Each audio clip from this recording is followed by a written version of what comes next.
Once more into the bloody fray, my friends. The grand, or perhaps lackluster finale of Wolfenstein 2's Freedom Chronicles DLC has finally arrived. In the concluding chapter, we fill the boots of Captain Jerry Wilson, a former US soldier remaining dedicated to Nazi extermination.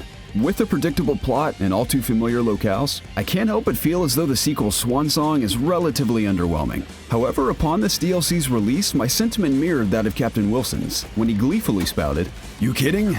I'm always up for killing Nazis."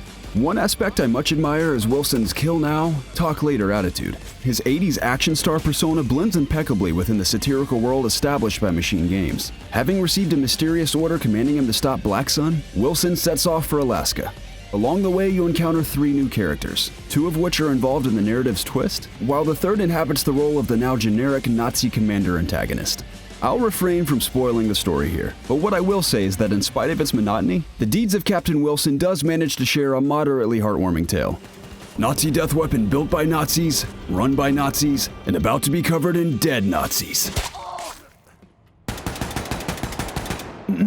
If that quote doesn't paint a clear enough picture, gameplay is business as usual. And by this point, I feel I've had enough. Don't get me wrong, as I've stated multiple times in the past, Wolfenstein 2 is one of my favorite games from last year. I've had my fair share of fun throughout chapters 1 and 2 of the Freedom Chronicles, but having fired the same weapons on recycled maps for a collective 4 hours has taken a toll. Though Wilson visits the Black Sun base, Kodiak Islands, and a Nazi U-boat throughout his ruthless adventure, it's undeniably difficult to notice significant aesthetic differences among the 3. All 3 missions ultimately blend in what feels like a giant Nazi stronghold.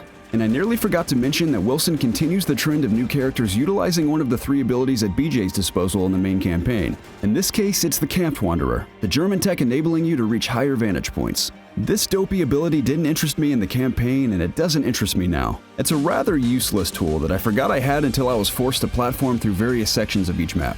At the very least, the voice acting is as impressive as ever, and I'm still a fan of the comic book-inspired cutscenes. Sadly, the deeds of Captain Wilson informed me that it's time to put Wolfenstein 2 to rest. I adored every minute I spent with Wolfenstein 2 leading up to the Freedom Chronicles completion. Each new character is interesting in their own right, and I hope they receive a cameo of some sort in the 3rd entry of Machine Games' Wolfenstein series.